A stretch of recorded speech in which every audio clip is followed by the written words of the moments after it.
ಗೆಳತಿಯಾಗು ಬಾರೆ ಗೆಳೆಯ ನಾಡ ಬಾರೋ ಗೆಳತಿಯಾಡು ಬಾರೆ ಹಾಡುತ್ತಾ ಕುಣಿಯುತ್ತಾ ನಲಿವ ಬಾರೋ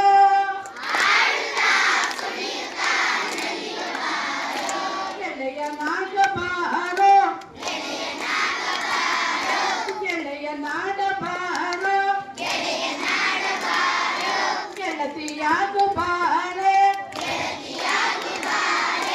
ಗೆಳತಿಯಾಡು ಬಾರೆ ಹಿಮಾಲಯ ಪರ್ವತವ ಹಿಡಿದು ಬಾರೋ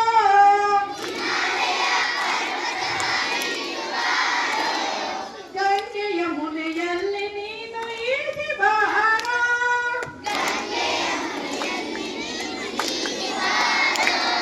ಹಿಮಾಲಯ ಪರ್ವತವ ಹಿಡಿದು ಬಾರೋ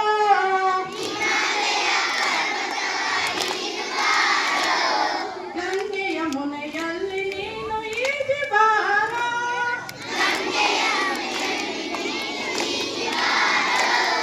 ಹಾಡುತ್ತಾ ಕುಣಿಯುತ್ತಾ ನಲಿವ ಬಾರೋ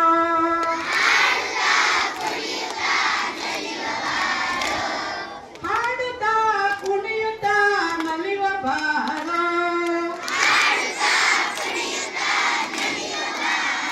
ಗೆಳೆಯ ನಾಗ ಬಾರೋ ಗೆಳೆಯ ನಾಡ ಬಾರೋ ಗೆಳತಿಯಾಗು ಬಾರೆ ಗೆಳತಿ ಆಡು ಬಾರೆ ಬಾನ ಬಿಳಿ ಚಂದಿರನೆ ತೆರೆಗೆ ಬಾರೋ ಹಾಡುತ್ತಾ ಕುಣಿಯುತ್ತಾ ನಲಿವ ಬಾರೋ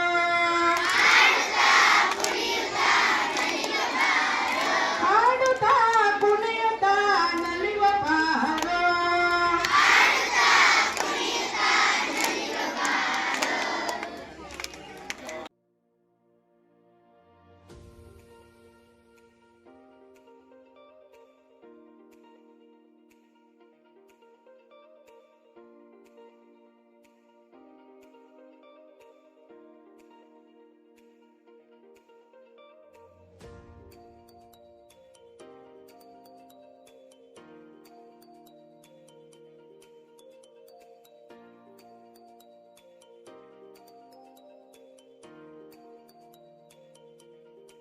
ಕಂಗಳ ಬಿಸಿಯ ಹನಿಗಳು ನೂರು ಕಥೆಯ ಹೇಳಿವೆ ನಿನ್ನ ಪ್ರೇಮದ ನುಡಿಯ ಕೇಳಿ ನೂರು ನೆನಪು ಮೂಡಿವೆ ಬಳ್ಳಿಯಂತೆ ಹಬ್ಬಿ ನಿನ್ನ ಆಸರೆಯಲೇ ಬೆಳೆದೆನು ಆ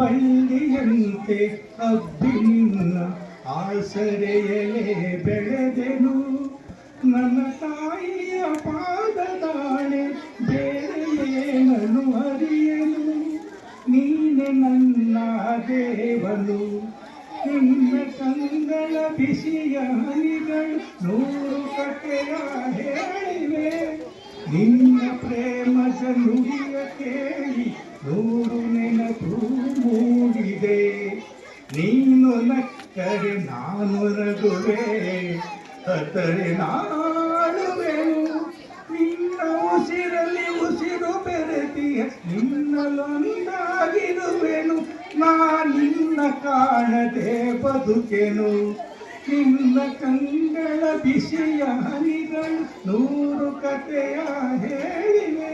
ನೀವು ಒಂದು ಪೇಪರ್ ಅಡ್ವರ್ಟೈಸ್ಮೆಂಟ್ ಕೊಟ್ಟಿದ್ದೀರಾ ಡಾಕ್ಟರ್ಗೆ ಕುತೂಹಲ ಆಗುತ್ತೆ. ಹೌದೌದೌದು ಪೇಪರ್ ಅಡ್ವರ್ಟೈಸ್ಮೆಂಟ್ ಕೊಟ್ಟೆ, ಸಿಕ್ಕಿದ್ರಾ ಅಂತ ಕೇಳ್ತಾನೆ.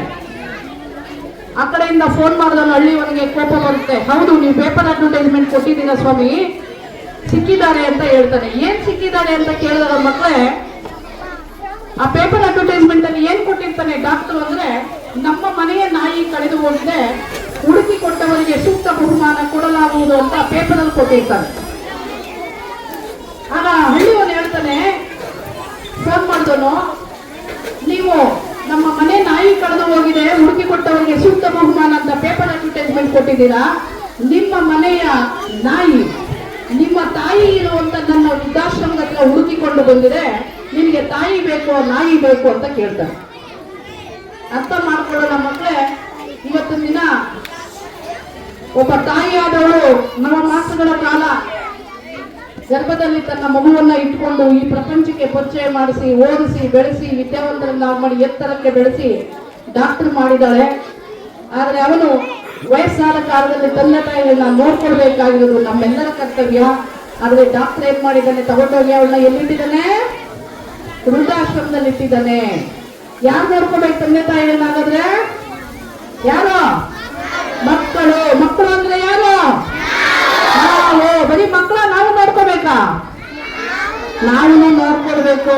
ಹಾಗಾಗಿ ಮಕ್ಕಳೇ, ಬರೀ ಪುಸ್ತಕ ಓದಿ ಹೆಚ್ಚು ಅಂಕಗಳನ್ನ ಪಡೆದು ರ್ಯಾಂಕ್ ಪಡೆಯುವುದರ ಜೊತೆಗಿಂತ ವಯಸ್ಸಾದ ಕಾಲದಲ್ಲಿ ತಂದೆ ತಾಯಿಗಳನ್ನ ನೋಡ್ಕೊಳ್ಳೋದು, ಶಿಕ್ಷಕರನ್ನ ಗೌರವಿಸೋದು, ಪ್ರಾಣಿಗಳಲ್ಲಿ ದಯೆಯನ್ನು ತುಂಬಿಕೊಳ್ಳುವುದು, ಕಷ್ಟದಲ್ಲಿರುವವರಿಗೆ ಸಹಾಯ ಮಾಡುವುದು, ಇವೆಲ್ಲವೂ ಸಹ ನಾವು ಶಿಕ್ಷಣದಲ್ಲಿ ಪಡೆಯಬೇಕಾಗಿರುವಂತಹ ಮೌಲ್ಯಾಧಾರಿತ ಅಂಶಗಳು ಅಂತ ಹೇಳ್ತಾ, ಕಲಿಕಾ ಹಬ್ಬದಲ್ಲಿ ಏನು 5 ಮೂಲೆಗಳಿದೆ, 5 ಮೂಲೆಗಳನ್ನು ಸಿದ್ಧಪಡಿಸಿದ್ದಾರೆ. ಎಲ್ಲವನ್ನು ನೋಡೋಣ, ತಿಳಿಯೋಣ, ಆಡೋಣ, ಕುಡಿಯೋಣ, ಸಂಭ್ರಮಿಸೋಣ, ಊಟ ಮಾಡಿ ಸಂಜೆಯ ನಂತರ ನಿರ್ಗಮಿಸೋಣ. ಎಲ್ಲರಿಗೂ ಶುಭವಾಗಲಿ. ನಮಸ್ಕಾರ.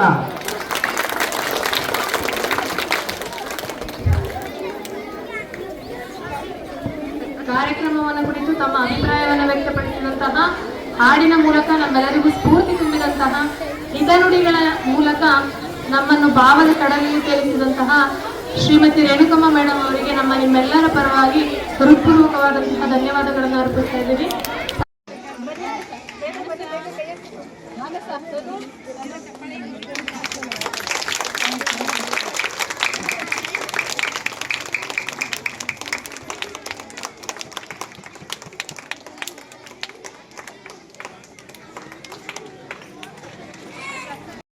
ನೋಡಲ್ ಅಧಿಕಾರಿಗಳು, ಹಿರಿಯ ಉಪನ್ಯಾಸಕರಾದ ತೆಹರಾ ಮೇಡಮ್ ಅವರೇ, TPO ಮಿತ್ರರಾದಂತಹ ON ಅವರೇ, ECO ಮಿತ್ರರೇ, CRP ರವರೇ ಮತ್ತು ವಿವಿಧ ಸಂಘ ಸಂಸ್ಥೆಯ ಎಲ್ಲ ಮುಖ್ಯ ಶಿಕ್ಷಕರೇ, ತೀರ್ಪುಗಾರರ ಶಿಕ್ಷಕ ಮಿತ್ರರೇ, ಪ್ರೀತಿಯ ಪುಟಾಣಿಗಳೇ, ಮತ್ತೆ STMC ಅಧ್ಯಕ್ಷರೇ ಮತ್ತು ಸರ್ವ ಸದಸ್ಯರೇ, ಈಗಾಗಲೇ ಇಲಾಖೆ ವತಿಯಿಂದ ಅನೇಕ ಕಾರ್ಯಕ್ರಮಗಳು ನಾವು ನಡೆಸ್ತಾ ಇದ್ವಿ. ಅದರಲ್ಲಿ ಬಹಳ ಮುಖ್ಯವಾಗಿ ಕಲಿಕಾ ಹಬ್ಬ ಅನ್ನುವಂತಹ ವಿನೂತನವಾದ ಕಾರ್ಯಕ್ರಮವನ್ನ ನಮ್ಮ ಸರ್ಕಾರಿ ಪ್ರಾಥಮಿಕ ಶಾಲೆಗಳಲ್ಲಿ ಓದ್ತಾ ಇರುವಂತಹ 1 ರಿಂದ 5ನೇ ತರಗತಿಯ ಮಕ್ಕಳಿಗೆ ಅವರಿಗೆ ಬುನಾದಿ ಸಾಕ್ಷರತೆ ಮತ್ತು ಸಂಖ್ಯಾಜ್ಞಾನವನ್ನ ಇನ್ನೂ ಪರಿಣಾಮಕಾರಿಯಾಗಿ ಕಲಿಯೋದಕ್ಕೆ ಚಟುವಟಿಕೆಗಳ ಮೂಲಕ ಅನುಷ್ಠಾನ ಮಾಡೋದಕ್ಕೆ ಮತ್ತು ಕಾರ್ಯಕ್ರಮವನ್ನ ವಿನೂತನಗೊಳಿಸಬೇಕು ಅನ್ನುವ ಧ್ಯೇಯೋದ್ದೇಶ ಇಟ್ಕೊಂಡು ಇಲಾಖೆ ಈ ರೀತಿಯಾದಂತಹ ಕಾರ್ಯಕ್ರಮವನ್ನ ಮಾಡಿದೆ. ಇಲ್ಲಿ ಗಟ್ಟಿ ಓದು, ರಸಪ್ರಶ್ನೆ, ಕತೆ ಹೇಳುವುದು, ಹೀಗೆ ಅನೇಕ ರೀತಿಯಾದಂತಹ ಚಟುವಟಿಕೆಗಳು ಮಕ್ಕಳು ಮಾಡ್ತಾರೆ. ಈ ಮೂಲಕ ಅವರಲ್ಲಿ ಒಂದು ಬುನಾದಿ ಸಾಕ್ಷರತೆ ಮತ್ತು ಸಂಖ್ಯಾಜ್ಞಾನದ ಪರಿಕಲ್ಪನೆಯನ್ನ ಚಟುವಟಿಕೆ ಮೂಲಕ ತರುವಂತಹ ಉದ್ದೇಶ ಇಲಾಖೆದಾಗಿದೆ. ಸರ್ಕಾರಿ ಶಾಲೆಗಳಲ್ಲಿ ದಾಖಲಾತಿ ಕುಸಿತ ಕಂಡು ಬರ್ತಾ ಇರುವ ಹಿನ್ನೆಲೆಯಲ್ಲಿ ನಮ್ಮ ಶಾಲೆಗಳಲ್ಲೂ ಕೂಡ ಉತ್ತಮವಾದಂತಹ ಗುಣಮಟ್ಟದ ಚಟುವಟಿಕೆಗಳನ್ನು ನಡೆಸ್ತೇವೆ ಅನ್ನುವಂತಹ ಸಂದೇಶವನ್ನ ನಾವು ಇಡೀ ಸಮುದಾಯಕ್ಕೆ ತೋರ್ಪಡಿಸಬೇಕಾಗಿದೆ. ಆ ನಿಟ್ಟಿನಲ್ಲಿ ಈ ರೀತಿಯಾದಂತಹ ಕಾರ್ಯಕ್ರಮಗಳ ಅವಶ್ಯಕತೆ ಖಂಡಿತ ಇದೆ. ಇದು ಪಠ್ಯೇತರ ಚಟುವಟಿಕೆ ಖಂಡಿತ ಅಲ್ಲ, ಇದು ಒಂದು ರೀತಿಯ ಪಠ್ಯ ಚಟುವಟಿಕೆಯೇ ಆಗಿದೆ. ಹಾಗಾಗಿ ಯಾವುದೇ ಶಿಕ್ಷಕರು ಕೂಡ ಇದನ್ನು ಹೆಚ್ಚುವರಿ ಹೊರೆ ಅಂತ ಭಾವಿಸಿದೆ ಈ ಕಾರ್ಯಕ್ರಮವನ್ನ ನಮ್ಮ ಚಟುವಟಿಕೆಗಳಲ್ಲಿ ಒಂದು ಭಾಗವಾಗಿ, ಶೈಕ್ಷಣಿಕ ಚಟುವಟಿಕೆ ಒಂದು ಭಾಗವಾಗಿ ಇದನ್ನ ನಾವು ಪರಿಗಣಿಸೋದಕ್ಕೆ ಸಾಧ್ಯ ಆಗುತ್ತೆ ಅಂತ ಹೇಳ್ತಾ, ಈ ಕಾರ್ಯಕ್ರಮದಲ್ಲಿ ಸಮುದಾಯದ ಸಹಕಾರ ಬಹಳ ಮುಖ್ಯ ಇದೆ.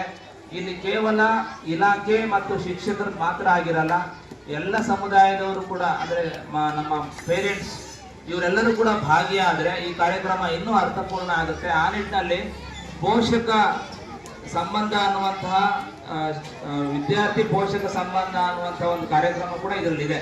ಹಾಗಾಗಿ ಎಲ್ಲ ಪೋಷಕರು ಕೂಡ ಈ ಒಂದು ಚಟುವಟಿಕೆಯಲ್ಲಿ ಭಾಗಿಯಾಗಬೇಕಾಗಿತ್ತು, ಇನ್ನು ಹೆಚ್ಚು. ಹಾಗಾಗಿ ಇಲ್ಲಿ ನಮ್ಮ ಶಿಕ್ಷಕ ಮಿತ್ರರು ಏನು ಸಂಪನ್ಮೂಲ ವ್ಯಕ್ತಿಗಳಾಗಿ ಬಂದು ಇವತ್ತು RP ಗಳಾಗಿ ಕೆಲಸ ನಿರ್ವಹಿಸ್ತಾ ಇದ್ರಿ, ನೀವು ಇದನ್ನು ಪರಿಣಾಮಕಾರಿಯಾಗಿ ಈ ಭಾಗದಲ್ಲಿ ಮಕ್ಕಳಿಗೆ ಕೊಡುವಂತ ಪ್ರಯತ್ನ ಮಾಡಿ. ಎಲ್ಲ ಈ ವ್ಯಾಪ್ತಿಯ ಶಾಲೆಗಳ ಶಿಕ್ಷಕರು ಕೂಡ ಈ ಚಟುವಟಿಕೆಯನ್ನ ನಿಮ್ಮ ಶಾಲೆಗೆ ತೆಗೆದುಕೊಂಡು ಹೋಗಿ ಅದನ್ನ ಇನ್ನಷ್ಟು ಅರ್ಥಪೂರ್ಣವಾಗಿ ಮಾಡಿ ಅಂತ ಹೇಳ್ತಾ, ಇಲ್ಲಿ ನಾವೆಲ್ಲರೂ ಕೂಡ ಭಾಗಿಯಾಗಿದ್ದೇವೆ. ಇದರಿಂದ ಒಳ್ಳೆಯ ಔಟ್ಕಮ್ ನಮಗೆಲ್ಲ ಸಿಗಬೇಕು ಅಂತ ಹೇಳ್ತಾ, ಈ ಕಾರ್ಯಕ್ರಮವನ್ನ ತುಂಬಾ ಅಚ್ಚುಕಟ್ಟಾಗಿ ನಿರ್ವಹಣೆ ಮಾಡಿರುವಂತಹ ಈ ಶಾಲೆಯ ಮುಖ್ಯ ಶಿಕ್ಷಕರಾದಿಯಾಗಿ ಎಲ್ಲ ಶಿಕ್ಷಕ ಮಿತ್ರರು, ಬಹಳ ಮುಖ್ಯವಾಗಿ ಹೆಚ್ಚಿನ ಜವಾಬ್ದಾರಿಯನ್ನು ತೆಗೆದುಕೊಂಡಿರುವಂತಹ CRP ರವರು. ಹಾಗಾಗಿ ಅವರೆಲ್ಲರೂ ಕೂಡ ಸುಮಾರು 8 ದಿನದಿಂದಲೂ ಕೂಡ ಈ ರೀತಿಯಾಗಿ ಒಂದು ಕಾರ್ಯಕ್ರಮ ಮಾಡಬೇಕು, ತುಂಬಾ ಅಚ್ಚುಕಟ್ಟಾಗಿ ಮಾಡಬೇಕು ಅನ್ನೋ ದೃಷ್ಟಿ ಇಟ್ಕೊಂಡು ಇವತ್ತು ಒಳ್ಳೆ ಕಾರ್ಯಕ್ರಮವನ್ನ ತುಂಬಾ ಅಚ್ಚುಕಟ್ಟಾಗಿ ಮಾಡಿದ್ದಾರೆ. ಅದು ಎಲ್ಲರಿಗೂ ಸದುಪಯೋಗ ಆಗಬೇಕು ಅಂತ ಹೇಳ್ತಾ ಈ ಕಾರ್ಯಕ್ರಮಕ್ಕೆ ಯಶಸ್ಸು ಸಿಗಲಿ, ಇಲ್ಲಿಂದ ಒಳ್ಳೆ ಸಂದೇಶ ಹೋಗಲಿ, ಈ ಶಾಲೆಗೆ ಹೆಚ್ಚಿನ ದಾಖಲಾತಿ ಆಗಲಿ. ಖಂಡಿತ ಒಂದು ಒಳ್ಳೆ ಶಾಲೆ ಇದು.